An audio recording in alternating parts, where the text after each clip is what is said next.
But first, we go to Chief National Security Correspondent Jennifer Griffin with more on this armada. Jennifer. Well, Aisha, you just heard the president say he's given Iran a deadline. The ongoing massive military buildup appears to be part of some last-minute gunboat diplomacy. The protests, which raged earlier this month, have quieted for now, as regime opponents are too terrified to leave their houses. Meanwhile, Iran remains cut off from the world. Iranian activist Moj Madara, who started the Iranian Diaspora Collective, has spoken with Iranians who are right now in hiding. Internet is up at most 20 minutes a day, and for the most part, they're being listened to by the regime. So people are stuck inside, for all intents and purposes, house arrest. They're now starting to get the news that the numbers are 36,000, upwards of 50,000. One high-profile case, Zara Tabari, a 67-year-old retiree sentenced to death after a brief video trial, has been removed from death row but remains imprisoned. Her son, Sarush Samak, had this warning. If they came for my 67-year-old mom, who didn't do nothing, then nobody is safe. President Trump called off military strikes earlier this month when the regime agreed to halt more than 800 executions. Iranians say those executions have started up again. There has been north of 14 to 15 executions that have already taken place, and the regime is telling on their own state TV they don't care. They have 43,000 people, protesters, that they've arrested. They will be tried as spies, as allies of America, and they are going to murder these people.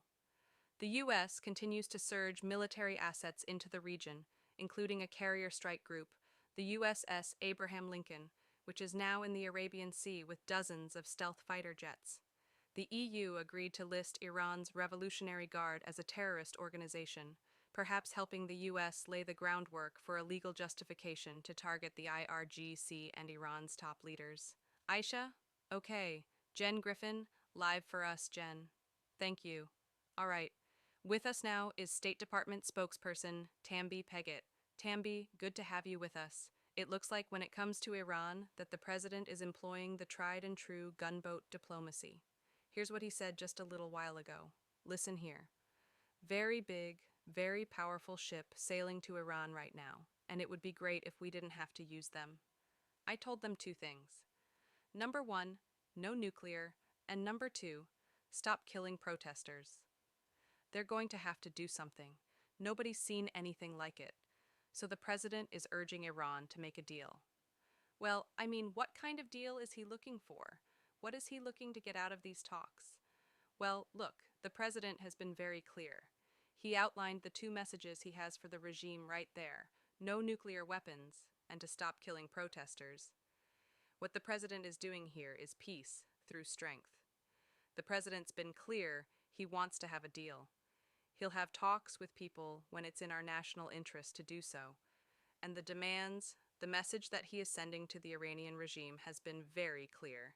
He's done it repeatedly. All right? So many people in Iran and in the United States believe that the time for regime change is now, that the regime is in very, very bad shape. Listen to what Marco Rubio, your boss, said about it just a little while ago. That regime is probably weaker than it has ever been.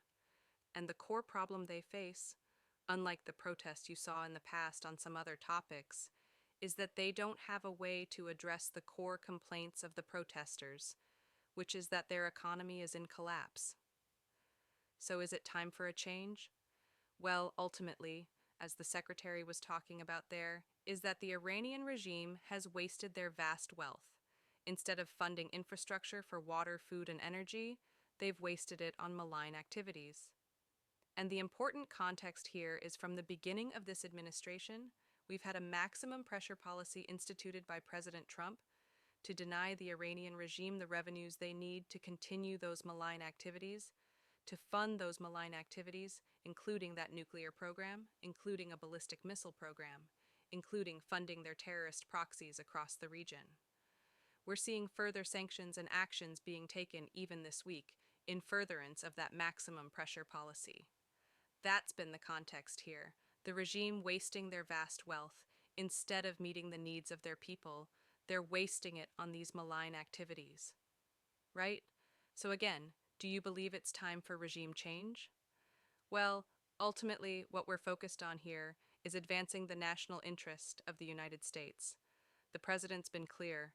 He wants to see a deal that would address these malign activities and further our interests. And he's had those messages for the regime, including no nuclear weapons and to stow.